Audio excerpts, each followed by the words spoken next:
You don't lose your future in a single mistake. You lose it slowly, in whispers and shrugs and all the small moments you stopped caring. That's how success dies. Quietly, invisibly. Not because life defeated you, but because you surrendered without noticing. I've watched people rot in comfort while calling it peace. I've seen dreams suffocate under the soft pillow of maybe tomorrow, and I've done it myself. Traded momentum for numbness, traded clarity for distraction, traded growth for safety. It doesn't happen with thunder. It happens with silence. With the diseases no one warns you about. The silent killers of success. The first is indifference. The slow poison of not caring enough. It begins as, I'll do it later, but it ends as, I don't care anymore. It's the shrug that erases decades of potential. People think failure comes from lack of motivation. No. Failure comes from emotional anesthesia. From letting the fire die without even realizing you once had one. When the mind becomes indifferent, ambition turns into noise. And when that happens, you don't fall, you drift. You drift so gently that you mistake it for peace. But no one drifts to the top of a mountain. I learned that the hard way, because indifference is comfortable. It asks for nothing. But comfort is just the slowest form of decay. The mind that seeks comfort is the same mind that hides from life. And psychology calls that avoidance, but philosophy calls it cowardice. Then comes indecision, the paralysis that looks like thinking. You tell yourself you're waiting for clarity, but what you're really waiting for is permission. Every I don't know hides an I'm afraid. Indecision is the perfect crime because it feels responsible while it destroys you. Every moment you hesitate, life moves without you. The opportunities you delay become someone else's victories. The time you spend thinking becomes the evidence of your own self-doubt. You cannot live two futures at once. Eventually you must choose, or the world will choose for you. And that's the third killer, doubt. Not the logical kind that questions truth, but the emotional kind that questions you. It's the psychology of self-sabotage, the quiet voice that says you're not ready, not smart enough, not destined for this. You think doubt is humility, but it's not. It's fear disguised as wisdom. Self-doubt is a liar that speaks with your voice. And if you listen long enough, you'll start believing that average is your destiny. The mind becomes what it repeats. If you repeat, I can't, your consciousness adjusts to fit the lie. You start decorating your cage and calling it realism. I used to believe I had to fix my doubt before I began. Now I know you begin to fix your doubt. Movement cures what thinking cannot. Belief isn't built by hoping. It's built by doing. Every action you take becomes evidence that you were capable all along. Success, in its purest psychology, is self-trust repeated daily. But nothing destroys that trust faster than the fourth killer, worry. Worry is the mind's addiction to control. It promises safety but delivers paralysis. You imagine every possible disaster, but never the cost of imagining them. Worry drains the soul before life even has the chance to test you. I used to think worry made me careful. In truth, it made me blind. Blind to joy, blind to opportunity, blind to peace. You can't create while you're defending yourself from what hasn't happened. The universe only moves for those who do.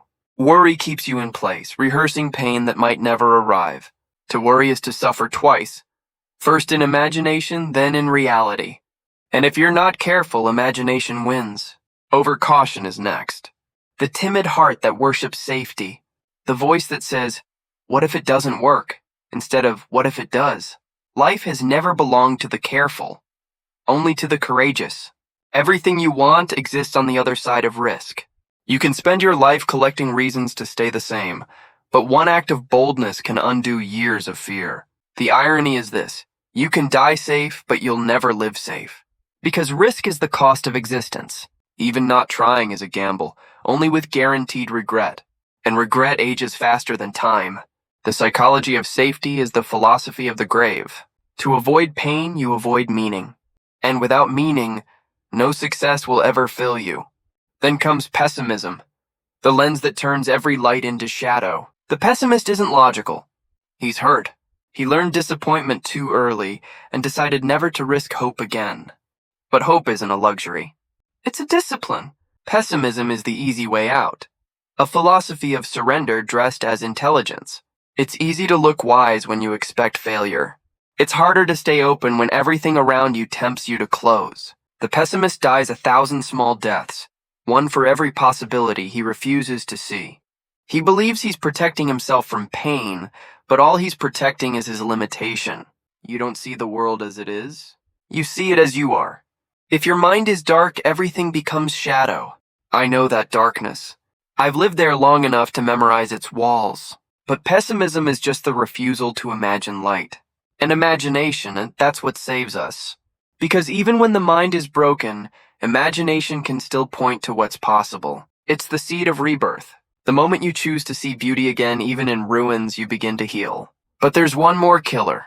The quietest yet most fatal, complaining. The emotional parasite of the ungrateful mind.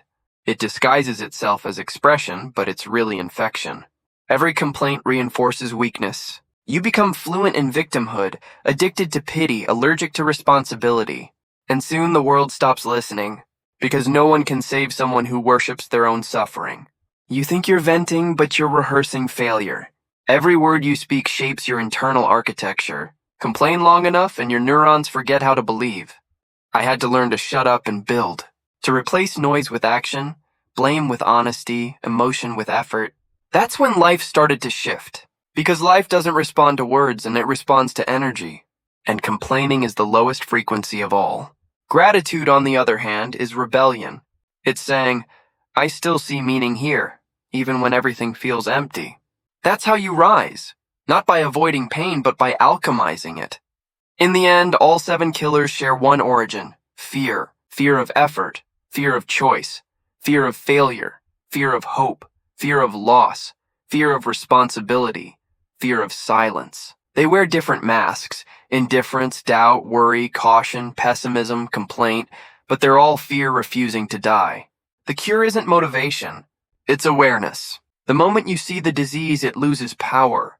You can't fix what you won't face. And the mind, your mind, becomes the battlefield where success either lives or dies. I'm not here to promise you victory.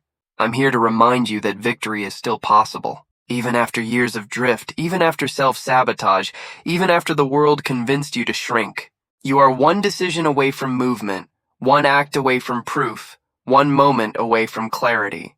You don't need to be fearless, or just less loyal to fear, because the war is still on. And if you can stay awake through the noise, through the doubt, through the temptation to surrender, you might just win.